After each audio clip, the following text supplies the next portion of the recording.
Hey guys, it's Jim. Thanks for coming back and watching another one of my videos. Today I'm going to talk about Photolemur. I've actually had Photolemur for a while, and maybe you've heard of it. It's basically an automatic photo enhancer, and I've had it for quite a while. I use it on a few photos here and there. I don't use it all the time, but I wanted to talk about it because Skylum Software, the people that make Luminar and Aurora, which I do talk about all the time, they purchased the company and it's now a component of Skylum. And so I've had some people ask me about it and I wanted to do a quick review. Now, this is a review of their version called Spectre, which is version 2.2. There's a new version coming out really soon, like in a couple of weeks. And that version is called Phoenix and it's version 2.3. So I'll probably come back and do a comparison so you can see what new features are included. But I want to talk about Photolemur because I get questions, and so let's go ahead and hop into that. Now, I'm going to go ahead and I've got 10 photos here on my desktop. I'm going to drag them into Photolemur and let it just start doing its thing. And so you can see pretty quickly it loads. And what it does, it is an automatic photo enhancer. It's not an editor. So the difference is an editor like Luminar, for example, allows you to move sliders and make specific adjustments to color or contrast, whatever it may be. Photolemur is different. It's an enhancer. It does that all automatically, and it basically calculates within each photo what it thinks needs to be done to the photo. So the things that it does work on, it works on the exposure, it works on colors and tint, it works on, let's see, I've got a list here. Dehaze it has built in, it has some sky enhancement and foliage enhancement, and even it says it does some noise reduction. Basically, it uses the power of artificial intelligence, and it automatically recognizes things like trees and faces and skies, and it applies enhancements to those. And so I just want to jump in and walk through these. There's no editing because you can't edit.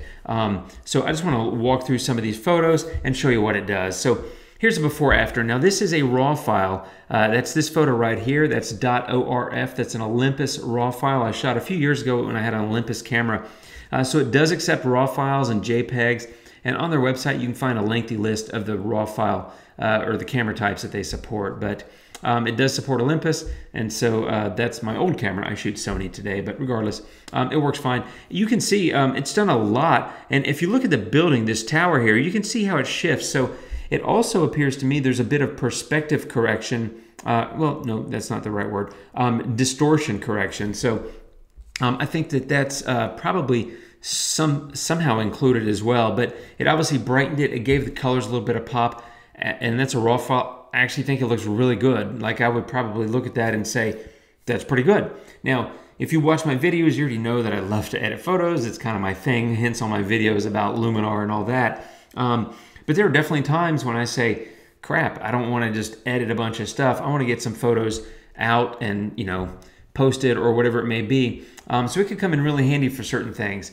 For me, I think if you're maybe a wedding photographer, it's going to depend, every image is going to be different. So I don't know if a full-on wedding photographer would want to use this simply because you can't control specific aspects of the photo and maybe the colors would be slightly off. But if you're shooting an event of some sort and want to quickly bang through things, and maybe if you're not doing it at a pro level, but if you're doing it for a friend and they just need some, decent photos, I think that would be a good idea. For me, I use it for a lot of my iPhone shots.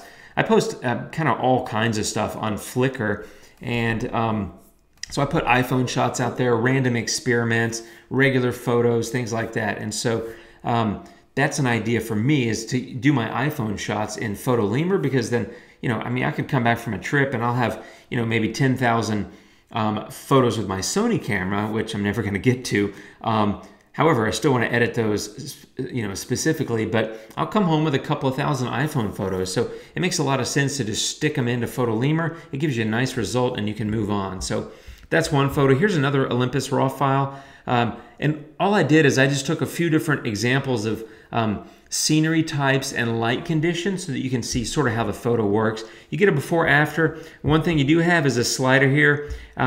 It defaults to, it's called boost, but this is basically the one thing you can control. And you can go, oops, if I hit that correctly, you can go all the way back to the left. That's what my original photo looked like, as you can see. And so It's basically, to me, an opacity slider for the Photolemur edit, for the AI that's been applied to your photo. So you might say, well, Jim, that's a little too much when it defaults to 100%. Okay, so I go like that, and there you are. So, you can do that, and then you have these export options.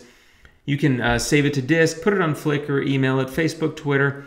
And what I find interesting is Snap Heal. I'm not going to do that right now, but I'll show you that in a minute.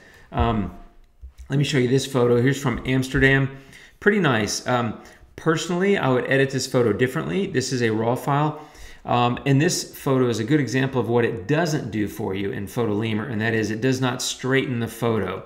As I said, I think that may be coming soon, according to something I read on their website. But the things you cannot do in Photolemur would be crop, and this is today on Spectre 2.2. Who knows what 2.3 is going to look like? I don't have it yet, so we'll see. Again, it's coming out, I think, around June 12th or 13th, so only less than 2 weeks. So you cannot crop, you cannot straighten. I cannot figure out how to make this window any bigger. So I've tried to drag this window, and it might be user error. I'm not the smartest guy around, so it might be that. But I can't seem to make that window any bigger, nor can I make this window any bigger. So could be user error, who knows. You can't make any edits whatsoever. I think that's clear. You cannot convert it to black and white. I think it would be really cool in a future version if they have a little tick box and you just click that and say, make it black and white, because sometimes you just want a black and white. And you can't make any adjustments whatsoever. I think we've talked about that, and that is because you don't have any sliders to mess with. So here's an iPhone photo taken in pretty low light. I think that looks pretty good. To me, the trees are maybe a little bit too blue, so I would want to adjust the saturation there. Again, not something that you can do in Photolemur. However, here's an idea: is you could run a bunch of photos through Photolemur and then put them into wherever you manage your library, which could be Apple Photos or Lightroom, or you could stick them into Luminar. Obviously, you've got all kinds of things you can do in Luminar and make minor adjustments. That way, the bulk of the editing is done, and some photos aren't going to need any touch-up, but the ones that do, you could make a round trip somewhere else. Just an idea. This photo is a iPhone photo shot in RAW, so it's a DNG, which is this photo right here. I don't know why it's showing up kind of weirdly. It works fine, but it's showing up. Let me show you one more time. It's kind of like an upside down mirrored image in that preview window, but who knows? You can see it managed the sky pretty well. You can see that some of the distortion has been adjusted. It looks like it was a little bit pin cushiony, and it's brought out a little bit more barrel-like. It's not distorted. I think it's been adjusted, and I think that looks good. I think the details look sharp. The light distribution looks really good. Here's an iPhone JPEG, and that's gotten really blue. So this is one where I would probably take the boost down and say I want to do something like that. And I love my blues and I love my colors, but it's probably a little bit too blue for me. But that's the beauty of that opacity slider or boost slider. You can just take it down. Portraits. I don't ever shoot them, as you know if you watch my channel. This is an iPhone photo that my sister took of me in Europe, so it might be crooked, and if it is, it's my sister's fault, along with a whole bunch of other stuff in life. Totally kidding. But you can see, I look kind of saturated, kind of orange. I'm fairly tan this time of year because I'm outside a lot, but that's not this time of year. So I'm looking a little bit more orange, but I think it brightened me up well because I was fairly dark and underexposed. Again, iPhone shot, just a hey, hold the phone and tap the button kind of thing. But I think the colors look good, so that's pretty cool. And then here's one I wanted to share just because it's an interior photo. Again, something very different. That's myself and my sister and my mother in the Hofbrau house in Munich having an incredibly huge beer, which is awesome, by the way. But I think it did a pretty good job. I think the saturation looks pretty good. It's a little bit yellowy orange, but the room is very yellow orange. So I think it did a fairly solid job there. So that's an example on a interior portrait. Here's an iPhone shot, and the reason I brought this one in is because it's already fairly saturated. These are bright colors shot in Canada, and it bumped them up a little bit more as well. I think it picked up a little bit of purple in the sky there. It's kind of there, so it saturates those colors. This is probably one where I would just take the boost down a little bit and have a nice looking photo. And then this last one, this is another RAW file. And once again, kind of dark, cloudy days, so a slightly different condition. This is in Denmark, outside of Copenhagen. And this is one where I wanted to show you Snap Heal. Now, if you don't own Snap Heal, it's an amazing product. It's made by Skylum, the people that make Luminar and all these things. And it's basically for object removal, but you can click on Export to Snap Heal, and you got to give it a second. It is a RAW file, so it's going to take it a moment, but it's going to go over to Snap Heal. It's going to carry the Photolemur adjustment with it, right? So I left it at full boost or 100% on the opacity slider, and it's jumping over now to Snap Heal. So again, give it a moment. You hear that nice little doot, doot, doot. I'm going to make this larger. And here's what I like about Snap Heal is it's well known as, you know, where you can just come in and choose your brush and start erasing stuff, which is totally cool. But a lesser known feature of Snap Heal is you go over to this Adjust tab and you have all these sliders. So I can just take the temperature down. I can bump up the contrast. Maybe I want to manage the highlights, add a little bit of clarity, take the brightness down. I'm just kind of messing around. Maybe change the hue a little bit. I don't want to go that color. Maybe more like that. And I quickly went from that, which was my Photolemur Photolemur Enhancement, or their version of it, to that. Now it's very different, and maybe you don't like it, that's okay. I'm just kind of riffing here. The point is you can quickly bump over to Snap Heal and you're done. You can make the kind of adjustments that you would need to make elsewhere. You can also, guess what? There's a straighten and crop tool here. If I can get it to open up, there we go. And in here, you can just come in and say, hey, I want to straighten or crop this thing. You can see the crop angle, right? So you can do that. And I'm gonna leave that at 0. And you can choose a crop ratio. It defaults to free. You can say, I don't really care about all that grass. I want to get rid of some of that. And then, you can just do that and you say crop, and you've now cropped and straightened the photo.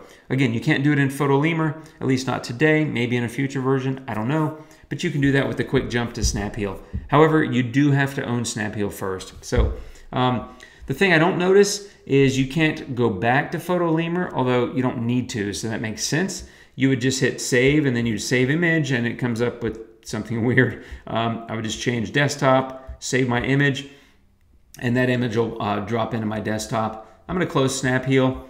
There's my Snap Heal image that I just saved. Let me open that. Hello, here we go. 1 second, there you go. There's the Snap Heal edit to my Photolemur. And as you can see, it says export complete. I'll say done. And I'm back to that Photolemur version of it. So you can also export all 10 photos. You can just say, I want to save them all to my disk, and then, go do that. So that's a quick overview of Photolemur. It's a cool product. I think it's something I would definitely use and do use actually on my iPhone photos.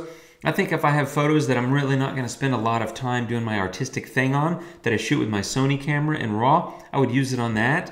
And I think there's a lot of opportunities for it. It'll be interesting to see how this new version changes things. And one of the reasons I wanted to bring that up is because you can buy Photolemur for $34.99, and that's good for one device, Mac or Windows, or for $49, you get it for 5 devices. However, there's a promo period right now, and the promo period is a pre-order promo for their new version, Phoenix 2.3, that's coming out here in a couple of weeks. And the pre-order price is, I'm looking at my notes, it's $39. So it's only a few bucks, it's $5 more than buying the one device price. But for $39, you get the 5 license version, plus you get 4 really cool ebooks that come with it as part of the pre-order promo package. And so I'll put a link down below. It is an affiliate link. If you buy off that link, I make a couple of bucks or something. And if you don't buy off it, that's cool too. But check it out. And let me know if you have any questions about Photolemur. It's cool, it's interesting, and I was intrigued, especially because Skylum bought them and they're making an AI or artificial intelligence lab. I think there'll be more stuff coming from Skylum around Photolemur and maybe into Luminar. I don't know, just a guess. But it's intriguing stuff, and I wanted to share some thoughts with you about it. So if you have any questions, let me know. Leave a comment, hit subscribe, like, share with your friends. If you have friends that are hobby photographers and just need to do a little bit of basic enhancement to their photos, Photolemur is great for that. And that's it, my friends. I hope that this has been helpful. If you have any questions, let me know. Thanks for watching. I'll see you real soon, and adios.